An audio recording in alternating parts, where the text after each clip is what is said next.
Hello, എന്തൊക്കെയുണ്ട് എല്ലാവരും വിശേഷം? അങ്ങനെ ഇന്ന് നമ്മളിതാ ഫ്രൈഡേ ഔട്ടിങ്ങിന് വേണ്ടി ഇറങ്ങിയതാണ്. അങ്ങനെ ആദ്യം തന്നെ നമുക്ക് മാമാനെ പോയി പിക്ക് ചെയ്യണം. ഇത് കാക്കൂൻ്റെ അമ്മായിയുടെ ഹസ്ബൻഡാട്ടോ, അതായത് ഉപ്പാൻ്റെ പെങ്ങളെ.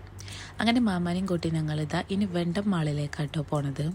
ഇവിടുത്തെ ബിൽഡിങ്സൊക്കെ കാണാൻ നല്ല ഭംഗിയാട്ടോ. അത് ഏത് ബിൽഡിങ്സ് എടുത്ത് നോക്കിയാലും അങ്ങനെ തന്നെയാണ്. അങ്ങനെ നമ്മളിതാ മാളിലെത്തിയിട്ടുണ്ട്. ആദ്യം തന്നെ ഇതാ കാറ് പാർക്ക് ചെയ്ത് നോട്ട് ചെയ്ത് വെച്ചിട്ടുണ്ട്, അല്ലെങ്കിൽ പിന്നെ പോവാൻ നേരത്ത് നട്ടം തിരിയേണ്ടി വരും. ഇവിടുത്തെ പാർക്കിംഗ് സെക്ഷനൊക്കെ ഇതാ നല്ല നീറ്റ് ആൻഡ് ക്ലീൻ ആണ്, നല്ല ഭംഗിയുണ്ട് കാണാൻ. അങ്ങനെ നമ്മളിതാ ലിഫ്റ്റ് കയറാൻ വേണ്ടി വെയിറ്റ് ചെയ്ത് നിൽക്കുകയാണ്. ലിഫ്റ്റ് തുറന്നപ്പോൾ ഒരു വലിയ ബ്രേക്കും ഇല്ലാതെ കേട്ടോ കുട്ടീനെ ഒന്തും കൊണ്ട് വരുന്നത്. ആൾക്കാർ ദേഹത്തൊക്കെ തട്ടിയിട്ടും മുട്ടിയിട്ടൊക്കെയാണ് കൊണ്ടുപോകുന്നത്. നമ്മളിതാ ലിഫ്റ്റിൽ കയറി ഇറങ്ങിയിട്ടുണ്ട് കേട്ടോ. അതിന് ഉള്ളിലേക്ക് എത്തിയിട്ടുണ്ട്. ഇതാ പ്ലേസ് വെണ്ടം ഖത്തർ എന്ന് എഴുതിയിട്ടുണ്ട്.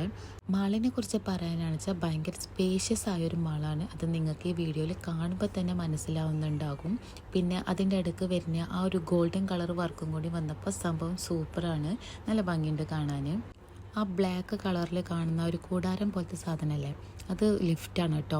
പിന്നെ എന്താ മേലത്തെ വർക്കൊക്കെ നോക്കിയാൽ ഇതവിടെ കറങ്ങി തിരിഞ്ഞെടുത്തപ്പോൾ എനിക്ക് തല വരെ കറങ്ങിയേ. പിന്നെ എന്താ ഒരു കുഞ്ഞിപ്പാണ്ട കണ്ടോ.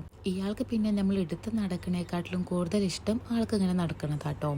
ആൾക്ക് റൂമിലൊന്നും ഇങ്ങനെ ഓടി കളിക്കാൻ സ്പേസ് ഇല്ലാത്ത കാരണം എവിടെയെങ്കിലുമൊക്കെ പോയാൽ ഭയങ്കര സന്തോഷമാണ് കേട്ടോ. ആൾക്ക് സ്വതന്ത്രമായിട്ട് ഇഷ്ടം പോലെ ഓടിക്കളിക്കാനുള്ള സ്ഥലം ഉണ്ടല്ലോ, അതുകൊണ്ട് ആൾ ഫുൾ ആക്റ്റീവ് ആവുമേ. അങ്ങനെ ദാ ലിഫ്റ്റിൽ കയറിയിട്ടും ഇറങ്ങിയിട്ടും അങ്ങനെ നടന്ന് കാണലായിരുന്നു. ഇത് നമ്മുടെ സെറ ബ്രാൻഡിൻ്റെ സെക്ഷനാണ്. ഓരോ ഡ്രസ്സിൻ്റെ മേലെ കേട്ടാൽ ഞെട്ടും. പിന്നെ ഇത് മെബിലിൻ. പിന്നെ ആളിതാ മാമാനായിട്ട് സെറ്റായിട്ടുണ്ട്. ഇപ്പം മാമാനെ മതിട്ടാ കണ്ടോ ചിരിക്കുന്നത്. ഇനി നമ്മൾ നമ്മുടെ പാർക്കിംഗ് സെക്ഷനിലേക്ക് പോവുകയാണ്. നമ്മളിവിടുന്ന് ഇറങ്ങുകയാണ്. അപ്പോൾ നമ്മൾ എൻട്രി ചെയ്ത ഭാഗത്തു കൂടെ അല്ല എക്സിറ്റ് ആയത്, അതുകൊണ്ട് മാളിൻ്റെ വേറൊരു ഭാഗം കൂടിയും കാണാൻ പറ്റി. പിന്നെ ഇനി നേരെ പോണത് ഫുഡ് കഴിക്കാനാണ്. അപ്പം അതിൻ്റെ വ്ലോഗ് നെക്സ്റ്റ് വീഡിയോ ആയിട്ട് വരും. അപ്പോൾ എല്ലാവരും കാണുക. അപ്പം ഇന്നേക്ക് ഇത്രയുള്ളൂ. വീഡിയോ ഇഷ്ടമായ ലൈക്ക് ചെയ്യുക, സബ്സ്ക്രൈബ് ചെയ്ത് സപ്പോർട്ട് ചെയ്യുക. അപ്പം നമുക്കിനി നെക്സ്റ്റ് ഫുഡിൻ്റെ വ്ലോഗിൽ കാണാം. ബൈ.